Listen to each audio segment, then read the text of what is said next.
ಇದು ಒಂದು ಕಾಲ್ಪನಿಕ ಕತೆ. ಇದನ್ನು ನೀವು ಎಂಜಾಯ್ ಮಾಡಬೇಕು ಅಂದರೆ ಈ ಕಥೆಯನ್ನು ಓದುತ್ತಾ ಊಹೆ ಮಾಡಿಕೊಳ್ಳಿ. ನಮಸ್ಕಾರ ಸ್ನೇಹಿತರೆ, ಬನ್ನಿ ಕತೆ ಶುರು ಮಾಡೋಣ. ನಮ್ಮ ದೊಡ್ಡಪ್ಪನ ಮಗಳ ಅಕ್ಕ ತುಲ್ಲು ಹರಿದ ಕತೆ. ಹಾಯ್ ಫ್ರೆಂಡ್ಸ್, ನಮ್ಮ ಅಕ್ಕನ ಹೆಸರು ಸುಮಾ ಅಂತ. ಈ ಸ್ಟೋರಿ ನಡೆದದ್ದು ಸುಮಾರು 10 ವರ್ಷಗಳ ಹಿಂದೆ. ನಮ್ಮ ಅಕ್ಕನ ಸೈಜ್ 34, 32, 36. ಸ್ಟೋರಿಗೆ ಬರೋಣ. ನಾನು ನನ್ನ ಊರಿನಲ್ಲಿ ಒಂದು ಅಂಗಡಿಯಲ್ಲಿ ಕೆಲಸ ಮಾಡ್ತಿದ್ದೆ. ಟೈಮ್ ಆಯಿತು ಅಂದ್ರೆ ಅಕ್ಕ ನಮ್ಮನೆಗೆ ಹೋಗುತ್ತಿದ್ದೆ. ಅಕ್ಕ ನಮ್ಮನೆಯಲ್ಲಿ ದೊಡ್ಡಮ್ಮ ಮತ್ತೆ ದೊಡ್ಡಪ್ಪ ಇರ್ತಿದ್ರು. ಅಕ್ಕನಿಗೆ ಮದುವೆಯಾಗಿ 2 ಮಕ್ಕಳು ಇದ್ದಾರೆ. ಆದರೆ ಅವಳು ಗಂಡ ಸರಿಯಿಲ್ಲದ ಕಾರಣ ಗಂಡನನ್ನು ಬಿಟ್ಟು ತವರು ಮನೆಯಲ್ಲಿ ಇದ್ದಳು. ಅವಳಿಗಂತೂ ತುಂಬಾ ಚುಲ್ಲು ಜಾಸ್ತಿ. ಈಗಿರುವಾಗ ಒಂದು ದಿನ ಅವರ ಮನೆಗೆ ಹೋದೆ. ನಾನು ಅವಾಗವಾಗ ಅವರ ಹೋಗುತ್ತಿದ್ದೆ. ಅವತ್ತು ನಮ್ಮ ದೊಡ್ಡಪ್ಪ ಯಾವುದೋ ಕೆಲಸದ ಮೇಲೆ ಮನೆಗೆ ಬರಲ್ಲ ಅಂತ ಗೊತ್ತಾಯ್ತು. ನಮ್ಮ ದೊಡ್ಡಮ್ಮ ಮತ್ತು ಅಕ್ಕಳಿಗೆ ಡ್ರಿಂಕ್ಸ್ ಮಾಡುವ ಚಟ ಇತ್ತು. ನನಗೆ ಬರುವಾಗ 2 ಬಿಯರ್ ಬಾಟಲ್ ತಗೊಂಡು ಬಾ, ಚಿಕನ್ ಮಾಡ್ತೀನಿ ಎಂದಳು. ಮತ್ತೆ ನಮ್ಮ ದೊಡ್ಡಮ್ಮಳಿಗೆ ಯಾವುದೋ ಒಂದು 990 ಕೊಟ್ರೆ ಸಾಕು ಸರಿ ಅಂತ ನಾನು ಬಾರ್ಗೆ ಹೋಗಿ 2 ಬಿಯರ್ ಮತ್ತೆ ಒಂದು 90 ತಗೊಂಡು ಬಂದೆ. ಅವತ್ತು ನೈಟ್ ಕುಡಿಬೇಕಾದ್ರೆ ಅಕ್ಕ, ಅಯ್ಯೋ ಜಾಸ್ತಿ ಹಾಕ್ಬೇಡ ಕಣೋ, ನಂಗೆ ಜಾಸ್ತಿ ಕುಡಿದ್ರೆ ರಾತ್ರಿ ಮಲಗಿದ ಮೇಲೆ ಏನೇ ಆದ್ರೂ ಗೊತ್ತಾಗಲ್ಲ ಅಂತ ಅಂದಳು. ಯಾಕಂದ್ರೆ ನಾನು ಅವಳನ್ನು ಸೆಕ್ಸ್ ಮಾಡೋಕೆ ನೋಡ್ತಿದ್ದೀನಿ ಅಂತ ಅವಳಿಗೆ ಗೊತ್ತಿತ್ತು. ಮತ್ತೆ ಊಟ ಮಾಡಿ ಮಲ್ಕೋಬೇಕಾದ್ರೆ ದೊಡ್ಡಮ್ಮ ಹಾಲಿನಲ್ಲಿ ಮಲ್ಕೊಂಡ್ರು. ನಾನು, ಅಕ್ಕ ಮತ್ತೆ ಅವಳ ಚಿಕ್ಕ ಮಗ ರೂಮ್ನಲ್ಲಿ ಮಲ್ಕೊಂಡೆವು. ಫುಲ್ ಟೈಟ್ ಆಗಿದ್ದ ಅವಳು ನಿದ್ರೆಗೆ ಜಾರಿದಳು. ನೈಟ್ ಸ್ವಲ್ಪ ಟೈಮ್ ಆದ್ಮೇಲೆ ನಾನು ನನ್ನ ಕೆಲಸ ಶುರು ಮಾಡಿದೆ. ನಿಧಾನವಾಗಿ ಅವಳ ಮೂಲೆ ಮೇಲೆ ಕೈ ಹಾಕಿದೆ. ಅವಳಿಂದ ನೋ ರೆಸ್ಪಾನ್ಸ್.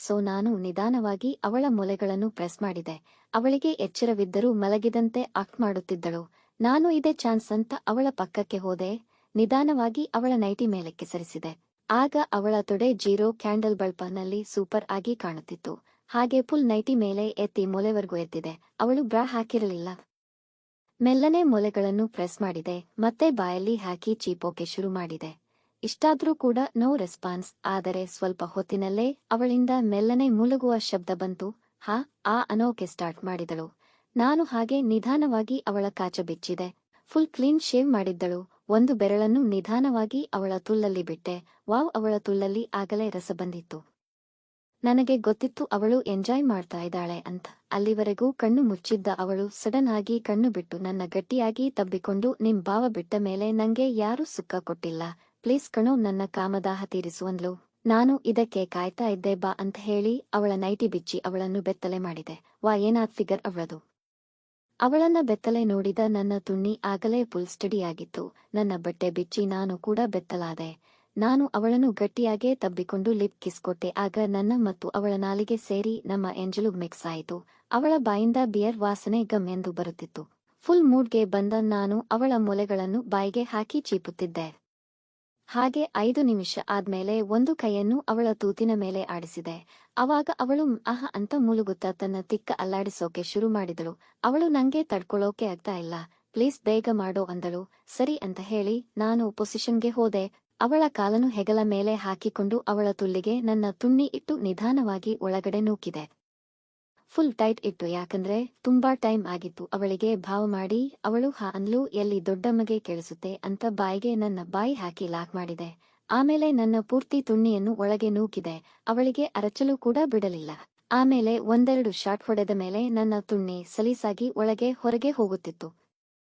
ಅವಳು ಕೂಡ ಮುಳುಗುತ್ತಾ ಎಂಜಾಯ್ ಮಾಡಲು ಶುರು ಮಾಡಿದಳು. ಅವಳು ತುಂಬಾ ಚೆನ್ನಾಗಿ ಮಾಡ್ತಾ ಇದ್ದೀಯಾ, ಮಾಡು, ಇನ್ನು ಜೋರಾಗೆ ಮಾಡು ಅಂತಿದ್ಲು. ಫುಲ್ ಮೂಡ್ಗೆ ಬಂದಿದ್ದ ಅವಳು ತನ್ನ ಒಂದು ಕೈಯಿಂದ ತನ್ನ ತುಲ್ಲಿನ ಮೇಲೆ ತಿಕ್ಕಿಕೊಳ್ಳುತ್ತಿದ್ದಳು. ಅವಳು ತನ್ನ ಕುಂಡೆ ಎತ್ತಿ ಎತ್ತಿ ದಂಗಿಸಿಕೊಳ್ಳುತ್ತಿದ್ದಳು. ಆದರೆ ಜಾಸ್ತಿ ಎಕ್ಸ್ಪೀರಿಯನ್ಸ್ ಇಲ್ಲದ ನನಗೆ ಬೇಗನೆ ನನ್ನ ರಸವನ್ನು ಕೂಡ ಅವಳ ತುಲ್ಲೊಳಗೆ ಬಿಟ್ಟುಬಿಟ್ಟೆ. ನನಗೇನೋ ಫುಲ್ ತೃಪ್ತಿ ಆಯಿತು. ಆದರೆ ಎಷ್ಟೋ ದಿನಗಳ ಬಳಿಕ ಮಾಡಿಸಿಕೊಂಡ ಅವಳಿಗೆ ಇನ್ನೂ ಬೇಕಾಗಿತ್ತು.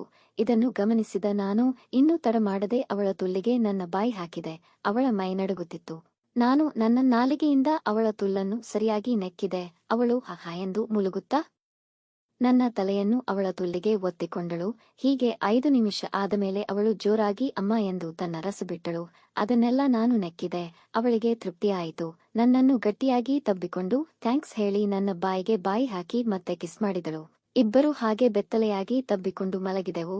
ಬೆಳಗ್ಗೆ ಎದ್ದಾಗ ಯಾರೋ ನನ್ನ ತುಣ್ಣಿಯನ್ನು ಮುಟ್ಟುತ್ತಿರುವಂತೆ ಮತ್ತು ಚೀಪುತ್ತಿರುವಂತೆ ಅನಿಸಿತು. ಆದರೆ ಎದ್ದು ನೋಡಿದಾಗ ಯಾರೂ ಇರಲಿಲ್ಲ. ಅಕ್ಕ ಇನ್ನೂ ಮಲಗಿದ್ದಳು. ನಾನು ಏನೋ ಕನಸು ಇರಬಹುದು ಎಂದು ಎದ್ದು ಬಟ್ಟೆ ಹಾಕಿಕೊಂಡು ಹೊರಗಡೆ ಬಂದೆ. ಆದರೆ ಹೊರಗಡೆ ಬಂದಾಗ ನನ್ನ ದೊಡ್ಡಮ್ಮ ನನ್ನನ್ನು ನೋಡಿ ಒಂದು ಸ್ಮೈಲ್ ಕೊಟ್ಟಳು.